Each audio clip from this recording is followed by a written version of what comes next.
آج کی کہانی بڑی زبردست کہانی ہے، اور آج کی کہانی میں ایک بادشاہ کا ذکر ہے۔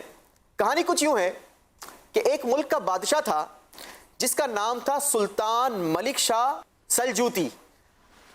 ایک بار اس بادشاہ نے اعلان کیا کہ میں شکار پر جانا چاہتا ہوں۔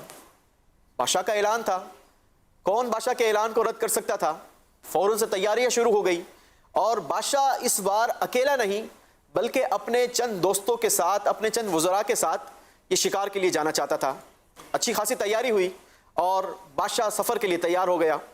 اب یہ سفر جب شروع ہوا تو یہ چلتے چلتے چلتے چلتے یہ قافلہ ایک جنگل میں پہنچا۔ شکار شروع ہوا، کچھ شکار کیا، اور اس طریقے سے یہ سارا دن بادشاہ اور اس کے سارے دوست شکار میں مصروف رہے۔ دن گزرتا گیا، جیسے ہی شام ڈھلی اب انہیں خیال آیا کہ جناب دن تو بہت زیادہ گزر گیا ہے، ہمیں اپنا واپسی کا سفر اختیار کرنا چاہیے۔ جب یہ واپسی کو لوٹے تو لوٹتے لوٹتے رات کافی ہو گئی۔ قریبی ایک پل سے بادشاہ کا گزر ہوا تو بادشاہ نے حکم دیا کہ جناب اب جو قریبی گاؤں آ رہا ہے یا شہر آ رہا ہے وہیں پر ہم اپنا پڑاؤ کریں گے اور رات یہیں پر اسٹے کریں گے۔ اب جناب بادشاہ کے حکم پر اس جگہ پر اسٹے کر لیا گیا۔ ظاہر ہے کہ رات جب اسٹے ہوگا تو بھوک بھی لگے گی، کھانے پینے کے لیے بھی کچھ چاہیے ہوگا۔ تو اب کیا کیا جائے؟ بہت زیادہ راشن وغیرہ تو انہوں نے لیا نہیں تھا، کیونکہ رات رکنے کا پلان تو تھا نہیں۔ عدنان بھائی جی، بادشاہ کا رات رکنے کا پلان تو نہیں تھا، اس لیے جو ساتھ تھے خدام وغیرہ انہوں نے اتنی خاص کوئی تیاری نہیں کی تھی۔ جو دن بھر کے لیے تیاری تھی وہ ساری ختم ہو گئی۔ اللہ اکبر۔ اب کیا کیا جائے؟ وہ خانسامہ جو تھا، باورچی جی، کک، وہ بڑا پریشان ہوا کہ اب کیا پکایا جائے، رات سب کو کھانا بھی کھلانا تھا۔ اس نے کیا دیکھا کہ ایک موٹی تازی گائے وہاں سے گزر رہی ہے۔ اچھا، اب جب اس نے گائے دیکھی نا تو اس کے منہ میں آیا پانی۔ اللہ، اس نے پکڑی گائے اور بڑے جانور کو اس نے ذبح کیا اور اس کے بنائے کباب بنا کر سب کو کھلا دیے۔ بھرپور دعوت ہو گئی، اچھا، سارے خوش۔ اچھا جناب، اب جب یہ گائے جو تھی، یہ جو جانور تھا، یہ تھا ایک بیوہ خاتون کا۔ اللہ اکبر۔ اب جب اس خاتون کو پتہ چلا نا تو وہ تو بڑی پریشان ہو گئی، کیونکہ ایک تو اس کا شوہر نہیں تھا اور اس کے چھوٹے چھوٹے بچے تھے۔ وہ بڑی پریشان ہوئی کہ اب میرے بچوں کا گزر بسر کیسے ہوگا، کیونکہ وہ اسی گائے کا دودھ وغیرہ بیچ کر یہ اپنا سارا گزر بسر کیا کرتی تھی۔ وہ بڑی پریشان ہوئی۔ اس نے سوچا کہ اب بادشاہ تک یہ پیغام کیسے پہنچایا جائے۔ اسے ایک آئیڈیا آیا۔ اس نے کیا کیا کہ وہ جا کر اس پل پر کھڑی رہ گئی جہاں سے بادشاہ نے پھر سے گزرنا تھا۔ اچھا، اب جناب جیسے ہی بادشاہ کی سواری صبح گزری تو اس عورت نے چلانا، شور مچانا شروع کر دیا، ہائے ہائے کرنا شروع کر دی۔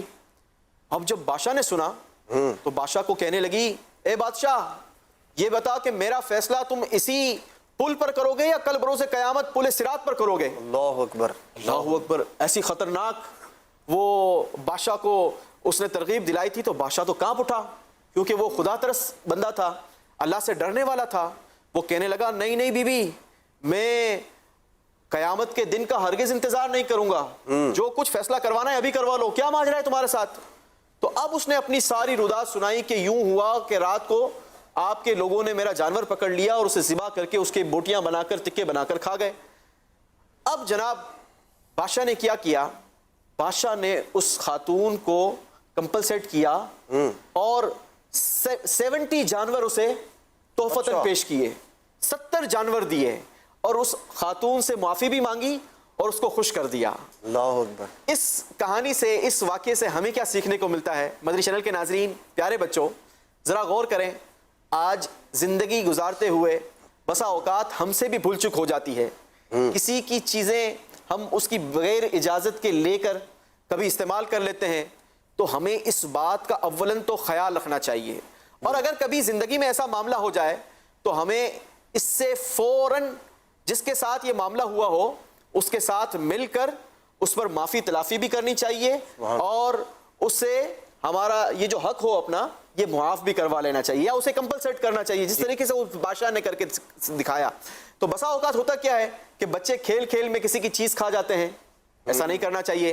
اچھا، بڑوں میں بھی عادت ہوتی ہے کہ بچوں کی چیزیں لے کر کھا لیتے ہیں، تو یاد رکھیے گا یہ شرعی مسائل ہیں، اسے سیکھنا بھی چاہیے، کون سے بچے کی چیز کھا سکتے ہیں نہیں کھا سکتے, یہ ساری چیزیں سیکھنے والی ہیں اور یہ سب سیکھنا ضروری ہے. لہٰذا اگر زندگی گزارنی ہے تو یہ شریعت مطہرہ کے اصولوں کے مطابق گزارنی ہے. اللہ تبارک و تعالیٰ سے دعا ہے کہ اللہ کریم ہمیں شریعت کے مطابق زندگی گزارنے کی سعادت اور توفیق نصیب فرمائے اور دوسروں پر ظلم کرنے سے اللہ ہمیں محفوظ فرمائے. اگر ہماری زندگی میں کبھی کسی کو کوئی تکلیف پہنچ گئی ہو تو ہمیں اس سے معافی تلافی کرنے کی سعادت اور توفیق بھی نصیب فرمائے.